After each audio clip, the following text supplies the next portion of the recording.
எல்லாருக்கும் வணக்கம்.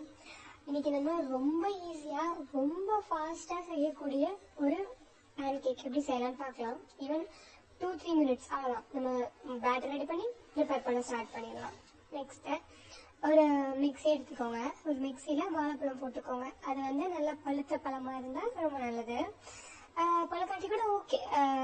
உங்ககிட்ட என்ன பழம் இருக்கோ அது போட்டுக்கோங்க. போட்டுட்டு நெக்ஸ்ட் முட்டை. நான் ஒரு பழம், ஒரு முட்டை, கொஞ்சம் ஜாகரி எடுத்திருக்கேன்.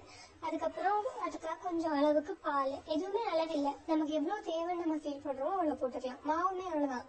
லைக் ஒரு அளவு கேட்டீங்க அப்படின்னா நான் என்ன சொல்லுவேன்னா ஒரு 100 கிராம் மாவு, அதுக்கு இந்த ஒரு பழம், ஒரு முட்டை, சர்க்கரை, பால். அது சர்க்கரையும் பாலும் அளவை பொறுத்து நம்ம எவ்வளோ ஸ்வீட் சாப்பிடுவோம், பழம் எவ்வளோ பழுத்து இருக்கு அதெல்லாம் டிபெண்ட் பண்ணியிருக்கு.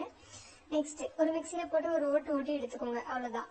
இப்போ ஒரு பேன் வச்சு பேன்ல கீ போடுறோம். கீ போட்டுட்டு இந்த பேட்டர் நான் ஆக்சுவலி ரொம்ப சீக்கிரம் செய்யணும்ல, ஸோ நான் பாத்திரம் எல்லாம் மாத்தல. டைரக்டா மிக்சில இருந்து எனக்கு என்ன சைஸ்ல அந்த பேன் கேக் வேணுமோ நான் டைரக்டா மிக்சில இருந்தே போட்டுட்டேன்.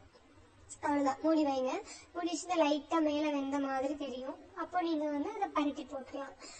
லைட்டா லைக் உடையாத அளவுக்கு பார்த்து பரட்டி போட்டுருங்க. இந்த மாதிரி கோல்டன் ப்ரௌன் கலர்ல இருக்கும். ஸ்மெல்லே சூப்பரா இருக்கும். அந்த பனானா எக் எல்லாமே குக்காய் வரும்போது அந்த கீ ஜாகரி லைக் செம்மையா இருக்கும் காம்பினேஷன். ரொம்பவே ஃபில்லிங்காகவும் இருக்கும்.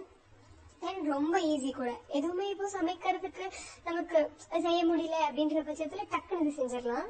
ரொம்ப டேஸ்டா இருக்கும். வேணும்னா நான் சாக்லேட் ஸ்ப்ரெட் இருக்குல்ல, நம்ம நட்டெல்லா அது போட்டு நான் சாப்பிட்டேன். அது மாதிரி நீங்க ஹனி எது வேணாலும் போட்டு சாப்பிடலாம். தேங்க்யூ.